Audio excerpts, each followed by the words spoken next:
ఊళ్ళో కుండపోత వర్షం పడుతుంది. ఒక మట్టింట్లో శారదా ప్రసాదు, రమేష్, వినోద్, మాలతి తినటానికి కూర్చున్నారు. కోళ్ళా, మేమందరం వచ్చి కూర్చున్నాము. నువ్వు చెప్పినా ఆ వెరైటీ టిఫిన్ ఏదో పెట్టు. కడుపు నిండుగా తిని మనసారి నిన్ను మెచ్చుకుంటాం అని గట్టిగా కేకేసింది శారద. వంటగదిలో పూరీలు చేస్తున్న అనామిక, అయిపోయింది అత్తయ్య, ఒక్క 2 నిమిషాల్లో వచ్చి టిఫిన్ పెడతాను అని చెప్పింది. ఆ మాట విని ప్రసాదు, ఏమో ఈ శారదా, వంటగదిలో కోడలొక్కతే కష్టపడుతుంది కదా, నువ్వు గాని కూతురు గాని వెళ్ళి మీకు చేతనైన సాయం చేయొచ్చుగా. అయ్యో, నేను వెళ్తే వంటకు అనగా గందరగోళం ఎక్కువైపోదు. అప్పుడు కోడలో సరిగ్గా వంటలు చేయదు, హడావుడి చేసుద్ది. అవి మనకేమో నచ్చవు. ఉప్పు ఉంటే కారం ఉండదు, కారం ఉంటే ఉప్పు ఉండదు. ఏంటి కోళ్ళ ఈ వంటలు అంటే హడావుడి పెట్టింది మీరే అత్తయ్య అని నన్నే అంటది. అమ్మ చెప్పింది నిజమే నాన్న. వదిన చేసే వంటకి మేము అడ్డం పడకపోవడమే మేము చేసే పెద్ద సహాయం. కానీ వదినేం చేస్తుందో తెలుసుకోవాలి కదా చెల్లి. అది నేర్చుకుంటే రేపు నువ్వు మీ అత్తారింటికి వెళ్ళినప్పుడు నీకు హెల్ప్ అవుతుంది కదా. అవును చెల్లి, చిన్ననే చెప్పినట్టు నువ్వు మీ వదిన దగ్గర వంటలు నేర్చుకోవచ్చు కదా. నాకైతే ఆకలితో కళ్ళు తిరుగుతున్నాయి. త్వరగా పెట్టమని అనామికకు చెప్పండి. అందరూ నవ్వుకుంటూ మాట్లాడుతూ ఉండగా వంటగదిలో అనామిక చివరి పూరిని నూనెలో నుంచి తీసింది. మరోవైపు అల్లం యాలకులతో చేసిన ఘుమఘుమలాడే ఛాయ్ని సిద్ధంగా ఉంచింది. వస్తున్నావా వదినా? వస్తున్నాను మాలతి అని చెప్పి అనామిక పెద్ద ట్రేలో వేడివేడి పూరీలు పట్టుకొని వాళ్ళ దగ్గరికి వచ్చింది. వాళ్ల ముందు పెట్టింది. అందరూ వాటిని సంతోషంగా చూశారు. వావ్, ఇవన్నీ మనకోసమేనా వదినా? అవును మరిది గారు, ఈ వర్షంలో అందరికీ నచ్చేలాగా విడివేడి చాయ్ పూరి చేశాను. చాయ్ పూరినా? ఇది కొత్త కాంబినేషన్ లాగుందినా? తిని చూడండి, నచ్చితే మళ్ళీ చేస్తాను అని వంటగదిలోకి వెళ్ళింది అనామిక. వేడివేడి చాయ్ గిన్నెని తీసుకుని వాళ్ళ దగ్గరికి వచ్చింది.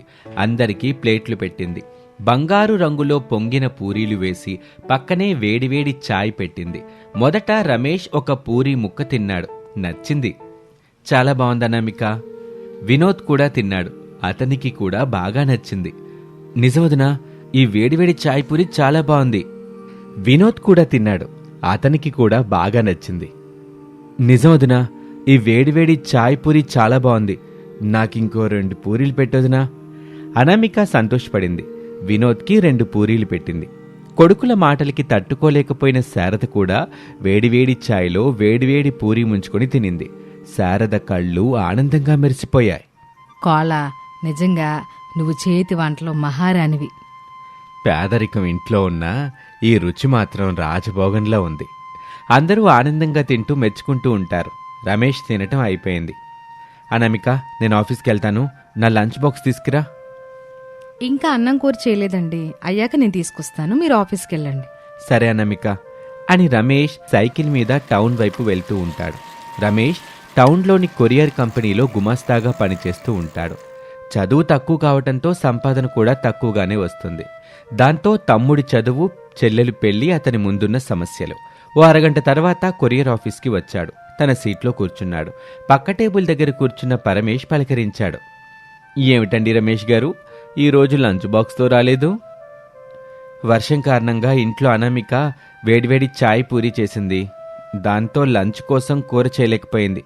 1 గంట తర్వాత తనే తీసుకొస్తానని చెప్పింది. ఏమిటి, వేడివేడి చాయ్ పూరీ తిన్నారా? ఇది కొత్త రకం టిఫినా? అవునండి, మా అనామిక తయారు చేసింది. చాయ్ పూరి తినటం ఏంటో అనుకున్నాను గాని వేడివేడి పూరిని గుమగుమలాడే టీలో ముంచుకొని తింటుంటే అనామిక చెప్పిన మజా అప్పుడు తెలిసింది. చాలా బాగుంది అని రమేష్ చెబుతుంటే పరమేష్ నోట్లో నుంచి లాలాజలం కారింది. రమేష్ చూసి నవ్వాడు. పరమేష్ వెంటనే తుడుచుకున్నాడు. అప్పుడు వాళ్ళ మేనేజర్ రామస్వామి వచ్చాడు. దాంతో ఇద్దరూ పనిచేసుకుంటూ ఉంటారు. వంటగదిలో లంచ్ కోసం కూర చేస్తున్న అనామిక దగ్గరికి అత్తగారు శారద వచ్చింది. ఏం చేస్తున్నావు కోళ్ళ? మధ్యాహ్నం తినడానికి వేడివేడి అన్నం, గుమగుమలాడే పప్పుచారు చేస్తున్నాను అత్తయ్య. పూరీలున్నాయా? అయిపోయాయా? అయిపోయాయి అత్తయ్య. 1, 2 కూడా ఏమి లేవా కోళ్ళ? ఎందుకు అత్తయ్య? సీతమ్మ తెలుసుగా కోళ్ళ, ఒక్కతే ఉంటది. ఈ వర్షంలో ఏమైనా చేసుకుందో లేదోనని విడివేడి పూరి, విడివేడి చాయ్ ఇస్తే బాగుంటుందని అడిగా. మీరు చెప్పేది నిజమే అత్తయ్య. ఉదయం నుంచి వర్షం ఆగలేదు. ఆవిడ బయటికెళ్ళి ఏమీ తెచ్చుకునే పరిస్థితి కూడా ఉండదు. అందుకే అడిగాను కోళ్ళ. పూరీలైతే అయిపోయాయి, కొంచెం పిండి పక్కన పెట్టా. ఇప్పుడే మరో 4 పూరీలు చేసి ఇస్తాను. అని చెప్పగానే శారద అక్కడి నుంచి వెళ్ళిపోయింది. అనామిక మరొక పొయ్యి మీద పూరీలు కాల్చటం మొదలుపెట్టింది. అప్పుడే మాలతి వంటగదిలోకి వచ్చింది. వదినా, ఈసారి నేను కూడా సాయం చేస్తాను. ఏమైంది? ఆకలి తీరిపోయాక సహాయం గుర్తొచ్చిందా? అయ్యో వదినా, ఆట పట్టించుకో. నిజంగానే నాకు నేర్చుకోవాలనుంది. ఇప్పుడు వద్దులే మాలతి, 4 పూరీలేగా, నేను చేసేస్తాను. కొద్దిసేపటికి వేడివేడి పూరీలు సిద్ధమయ్యాయి. అనామిక ఒక చిన్న డబ్బాలో పూరీలు, మరొక గిన్నెలో చాయ్ పోసి మాలతికిచ్చింది. మాలతి, నువ్వు తీసుకెళ్లి సీతమ్మక్యూ. సరే వదినా. గొడుగు పట్టుకుని మాలతి వర్షంలో సీతమ్మ ఇంటికి వెళ్ళింది. సీతమ్మ చిన్న గుడిసెలో ఒంటరిగా కూర్చుని ఉంది. సీతమ్మ, తలుపు తీయండి. ఎవరమ్మా? నేను మాలతిని. తలుపు తెరిచిన సీతమ్మ మాలతి చేతిలో ఉన్న పూరీలు, చాయి చూసి ఆశ్చర్యపోయింది. ఇవన్నీ ఏమిటమ్మా? మా వదిన పంపించింది. ఈ వర్షంలో మీరు ఏమీ చేసుకుని ఉంటారని వదినే పంపించింది. ఆ మాట విన్న సీతమ్మ కళ్ళల్లో నీళ్లు తిరిగాయి. ఈ రోజుల్లో పక్కింటాలు కూడా పట్టించుకోరు. మీ కుటుంబం మాత్రం బంగారం లాంటిదమ్మా. సీతమ్మ ఆనందంగా పూరీలు తింటూ వేడివేడి చాయ్ తాగింది. మాలతి తిరిగి ఇంటికి వచ్చింది. అంతలోనే మధ్యాహ్నం అయ్యింది. అనామిక గుమగుమలాడే పప్పుచారు, వేడివేడి అన్నం సిద్ధం చేసింది. రమేష్ కోసం లంచ్ బాక్స్ కూడా రెడీ చేసింది. కోళ్ళ, వర్షం ఇంకా తగ్గలేదు. ఇప్పుడు టౌన్ వరకెలా వెళ్తావు? అయినా వెళ్ళాలత్తయ్య. ఆయన మధ్యాహ్నం భోజనం చేయకుండా ఉంటే కష్టం కదా. నేను తోడొస్తానులేమ్మా. వద్దు మావయ్య, మీరు తడుస్తారు. నేను గొడుగు తీసుకుని వెళ్ళొస్తాను. లంచ్ బాక్స్ బ్యాగ్లో పెట్టుకుని అనామిక బయలుదేరింది. దారంతా బురదగా ఉంది. వర్షం చినుకులు ఇంకా పడుతూనే ఉన్నాయి. ఆఫీస్లో, రమేష్ గారు, మీరు చెప్పిన చాయ్ పూరీ గురించే ఆలోచిస్తున్నానండి. అంత బాగుందా కదా? కథ కాదు సార్, నా కడుపు. ఇప్పుడు నాకు కూడా తినాలనిపిస్తుంది. ఇద్దరూ మాట్లాడుకుంటూ ఉండగా అనామిక వచ్చేసింది. వదిన గారు, మీరు చేసిన చాయ్ పూరీ గురించి విని నాకు కూడా రుచి చూడాలనిపిస్తుంది. మరిది గారు, వచ్చే ఆదివారం ఇంటికి రండి, చేసి పెడతాను. నిజంగానే అంటున్నారా? అవును, నిజమే చెప్తున్నాను. మాధవిని కూడా తీసుకురండి. ఆ మాట విని పరమేశ్ సంతోషపడ్డాడు. కాని అదే సమయంలో వారి మాటలన్నీ వింటున్న మేనేజర్ రామస్వామి తన మనసులో ఒక ఆలోచన వచ్చింది. ఈ చాయ్ పూరి గురించి అందరూ ఇంతగా మాట్లాడుతున్నారంటే ఇందులో ఏదో ప్రత్యేకత ఉన్నట్టుంది. ఒకసారి నేను రుచి చూడాలి అనుకుని తను ఇంటి నుంచి తెచ్చుకున్న లంచ్ బాక్స్ తినటం మొదలుపెట్టాడు.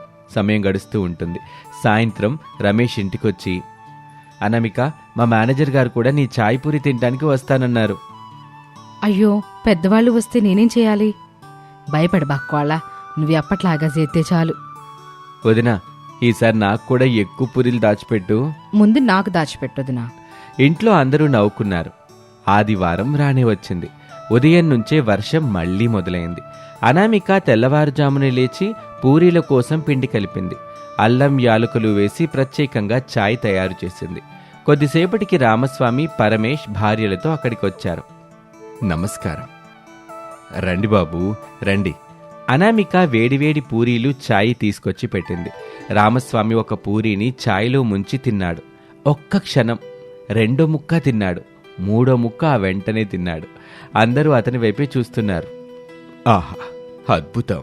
నిజంగానే సార్? నేను ఎన్నో హోటళ్లలో తిన్నాను, కానీ ఇలాంటి చాయ్తో పూరీ తినటం ఇదే మొదటిసారి. చాలా బాగుంది. పరమేష్ కూడా తిని ఆనందంతో కళ్ళు పెద్దవి చేశాడు. వదిన గారు, ఇది సూపర్. అనామిక, మీకొక సలహా చెప్తాను. చెప్పండి సార్. టౌన్ బస్టాండ్ దగ్గర చిన్న చాయ్ పూరీ స్టాల్ పెట్టుకోమ్మా. కానీ సార్, మా దగ్గర డబ్బు లేదు. పెద్ద షాప్ అవసరం లేదు, చిన్న బండి చాలు. నేను కొంత సాయం చేస్తాను.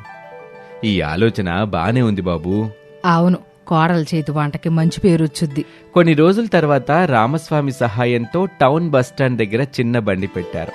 దానిమీద పెద్ద పెద్ద అక్షరాలతో అనామిక వేడివేడి చాయ్ పూరి అని రాశారు.